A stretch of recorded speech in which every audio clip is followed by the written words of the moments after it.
For nearly all of the last 50 years, Alberta has elected Conservative governments. But more recently, the province has not been all that kind to Conservative premiers. Welcome to Ralph's world. Since Ralph Klein retired 17 years ago, not a single one of his Conservative successors have yet lasted a full term, eaten by controversy, often their own party, or voters.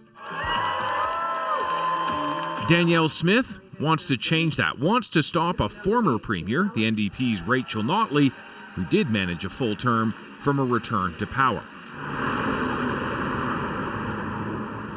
Too close to call, or are you ready to make the prediction? I think there is an easier path to victory for one party than there is for the other. Janet Brown's latest poll shows the UCP on the cusp of a majority. You know, when you ask people where they are on the political spectrum, most Albertans tell you they're in the middle. So where's their home today? Well, for a lot of Albertans, they don't have a home. The UCP is too far right for them. The NDP is too far left.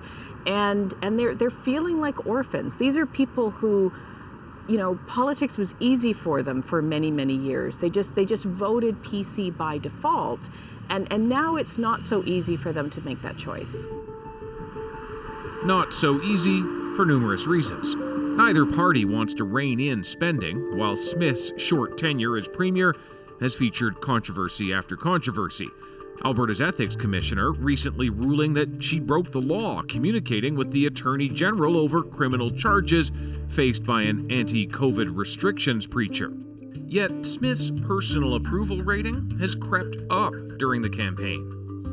But if you're the NDP and you can't win against Danielle Smith and the turmoil that has been her premiership, who can you win against? Oh, that'll be the question that everybody asks if Rachel Notley doesn't win this election. It's going to come down to maybe 4 or 5 key seats here in Calgary. As a Calgarian, I love that fact. It is a question Jeremy Farkas is asking. He's Conservative, but no fan of Danielle Smith's. And you had the chance to run in this election for the UCP. You chose not to. I chose not to. He still thinks the UCP is in a strong position to win. But that may not be enough for Smith to survive. There are many candidates who are actually at the doors today saying, well, you may not like Danielle Smith, but don't worry, just vote for us and we'll get rid of her later, which is just even if she wins? Even if she wins, which is an absolutely insane thing. So even if Danielle Smith wins the election, wins a majority, she might not finish the term? Well, when you think about Conservative premiers over the last several decades, it's very few of them who've actually finished an entire term. It really highlights the fact that this group is very eager and willing to depose her.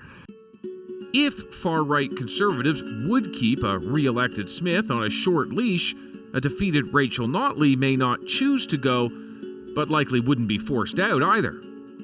But when you put Danielle versus Rachel in a head-to-head matchup, Rachel's popularity is so much stronger. So in terms of future leadership prospects, I think the NDP organizers know that Rachel right now is their best possible asset. And so are more likely to keep her. And more likely to keep her.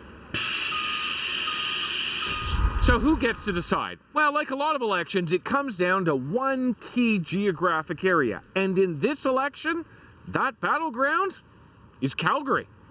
NDP is probably going to sweep Edmonton. The UCP is probably going to win most of the seats outside of the 2 big cities. So it's really about, you know, some critical seats in Calgary and watching how they go.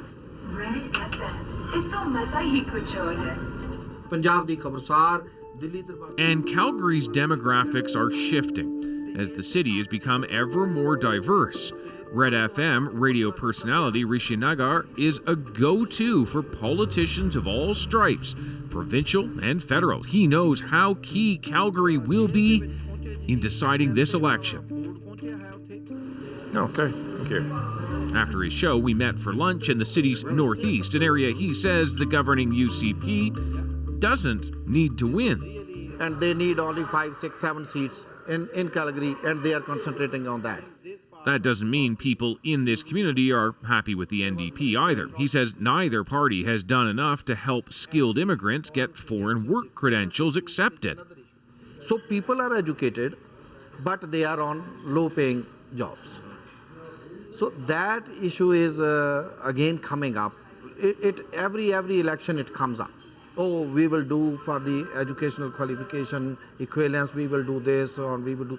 Never has been done by any party. Neither the NDP did anything on this issue, nor the UCP did anything on this issue.